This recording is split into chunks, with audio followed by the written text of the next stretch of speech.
স্বামীর কাছ থেকে টাকা নিয়ে মার্কেটের মধ্যে চলে যায়। যাওয়ার পরে দোকানের মধ্যে যায়, দেখবেন ওই দোকানদার যুবক ভাইরা ওই মহিলাকে দেখে বলে, ভাবি কি নেবেন? কাপড় নেব। ওদের কি শাড়ি? ওদের কেমন দিব? কত ভালো মানের দাও। যখন ওই দোকানদার বলে, এই শাড়িটা আপনাকে অনেক সুন্দর মানাবে, এই শাড়িটা আমাদের দোকানের মধ্যে নতুন আপডেট হয়েছে, কিন্তু দেখবেন ওই শাড়িটা দোকানের 5-6 বছর আগে। কথা এখন ঠিক কিনা?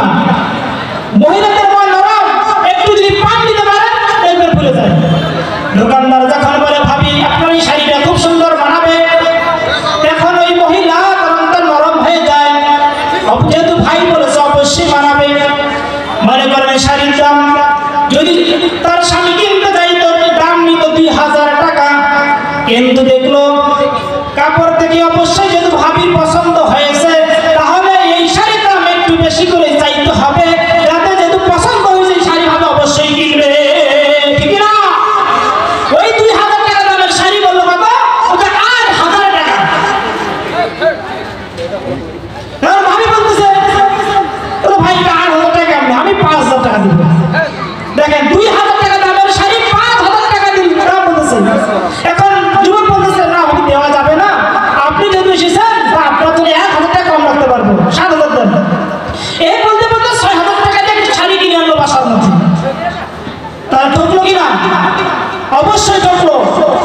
দেখবেন মা বোনেরা, যখন দেখবে ঈদ আসে, মার্কেট করার জন্য স্বামীর কেনা কাপড় পছন্দ করে না, ওই মা দেখবেন তার স্বামীকে বলে, ও স্বামী